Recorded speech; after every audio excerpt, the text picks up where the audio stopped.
At one time and another, it was my good fortune to have under my command on Guadalcanal men of all the armed services of the United States. If anyone ever held the idea that members of our different fighting units could not work together harmoniously and loyally to achieve a common purpose, one brief visit to that battle area would have quickly dispelled any such thought. We had there Army air and ground units, Navy units working on the sea, on the land and in the air, and Marines of all kinds. You could not tell one man or one unit from another. They dressed alike, looked alike, and they fought alike.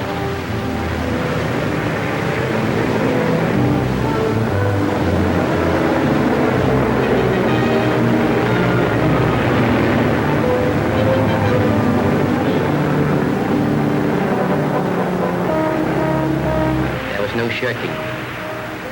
There was no insincerity. Willing hands were found for every task.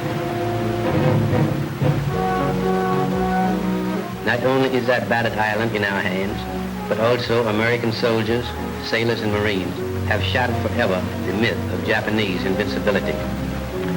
In the early months of the war, while the Japanese war machine moved steadily from one conquest to another, many people undoubtedly asked themselves what manner of men these were, and how would our troops fare once battle was joined. They now have their answer. Do not, however, mistake my meaning. I say we will conquer, but that conquest will not be easy. It will demand the best in every one of us. Against Japanese craftiness, the American fighting man pits a superior intelligence. The Japanese is trained to fight bravely and die. The American is trained to fight, win, and live.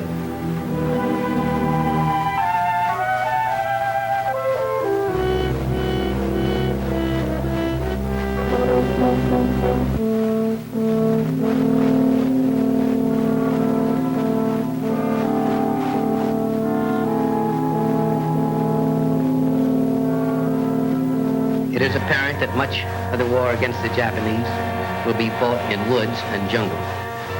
Prepare yourself physically. Jungle fighting is hard going and calls for the best that is in you.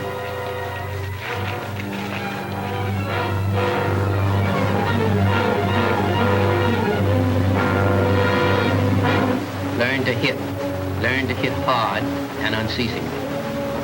Thanks to your leadership, sir, we did hit, and hit hard at Guadalcanal, and these Japs could testify to it. Time and time again, they bombed Henderson Field, trying to blast us out of an air base strategically necessary to maintain our supply lines in the South Pacific, but they never succeeded. After each attack, we went to work with men and tractors. Tractors hauled thousands of miles across open sea and had Henderson as good as new in 24 hours.